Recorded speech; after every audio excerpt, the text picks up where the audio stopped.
2.2 অধ্যায়ের কত থেকে করব? 5 নম্বর অঙ্ক থেকে করবো। এই যে 5 নম্বর অঙ্ক। 5 নম্বর অঙ্ক কি বলেছে আমরা একটু পড়ে নিই। বলছে যে একটি স্কুলে শিক্ষার্থী সংখ্যা 500 জন। হ্যাঁ, তাহলে শিক্ষার্থী মানে সেখানে ছাত্রও আছে ছাত্রীও আছে, সবাই আছে এখানে। হ্যাঁ, দুইটা ভাগই আছে। তো এর মধ্যে ছাত্রীর সংখ্যা 40%। হ্যাঁ, তার মানে ছাত্রী আলাদা করে দিয়েছে। তাহলে আমাদের এখানে বলছে যে 100 জনের মধ্যে 40 জন। এই যে পার্সেন্টেজ মানে কি বলেছিলাম ভাইয়া? 100। তাহলে 100 জনের মধ্যে কয়জন? 40 জন কি ছাত্রী।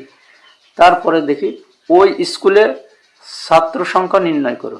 তাহলে এই যে ছাত্রছাত্রী আলাদা করতে হবে। মনে করো যে এই যে গোলের মধ্যে একটা গোল, এই একটা গোল, এর মধ্যে তুমিও আছো মনে করো, তারপরে ফারিয়াও আছে না? তো এখান থেকে যদি ফারিয়াকে আমি বাইর করে নিই তাহলে কে থাকবে? তুমি থাকবা। তো এখানে মনে করো যে ছাত্রছাত্রী দুজনই ছিল, এখান থেকে এই যে ছাত্রীকে বাইর করে নেবো, তাহলে ছাত্র পেয়ে যাব। তো এখানে এই যে ছাত্রী সংখ্যা দেশে, তো এইটার উপর কাজ করব আমরা। হ্যাঁ, আগে এর সংখ্যাটা বাইর করে নিই। তাহলে আমরা কাজ শুরু করি। আমাদের অঙ্কটা কত নম্বর ভাইয়া? 5 নম্বর। 5 নম্বরে দেখো দিন, আমরা এই এতটুকু অংশ নিয়ে আগে কাজ করব। হ্যাঁ, এতটুকু অংশ নিয়ে আগে কাজ করব। তো এখানে দেখো যে বলছে যে 100 জনের মধ্যে 40 জন কি ছাত্রী। তাহলে আমরা লিখবো যে 100 জনের মধ্যে ছাত্রী 40 জন। এই যে তারপরে একজনে বাইর করে ফেলবো। একজনের হিসাব করলে আমাদের খুব দ্রুত সব পেয়ে যাব। একের হিসাব জানাটা খুব জরুরি। হ্যাঁ, একের হিসাব যখন জানবো যে কোনো জিনিসের হিসাবটা খুব দ্রুত করতে পারবো। তাহলে অতএব একজনের মধ্যে ছাত্রী, একজনের মধ্যে তাহলে কম হবে। হ্যাঁ, তাহলে 40/100। কম হইলে আমাদের কি ভাগে যায়। তারপরে আমাদের মোট কতজন স্টুডেন্ট? এই যে শিক্ষার্থীর সংখ্যা মোট 500 জন, মানে এর মধ্যে ছাত্রীও তো আছে, এই জন্য আমরা মোটের উপর বের করবো এবার।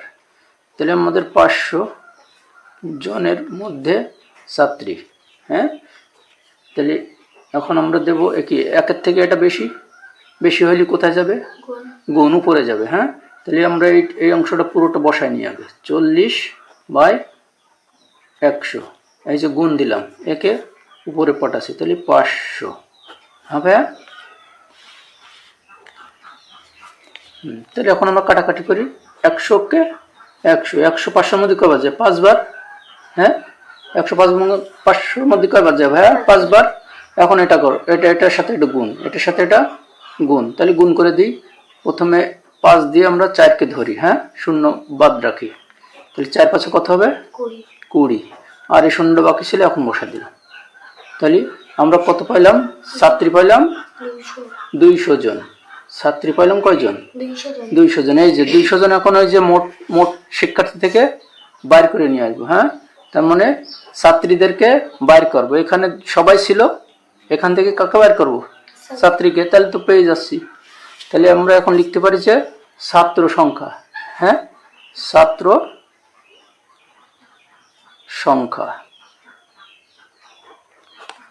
সংখ্যা কতজন? মোট থেকে বাদ দিচ্ছি। হ্যাঁ, তাহলে মোট হচ্ছে 500, বিয়োগ এই যে ছাত্রীদের বাদ দেবো, তাহলে 200।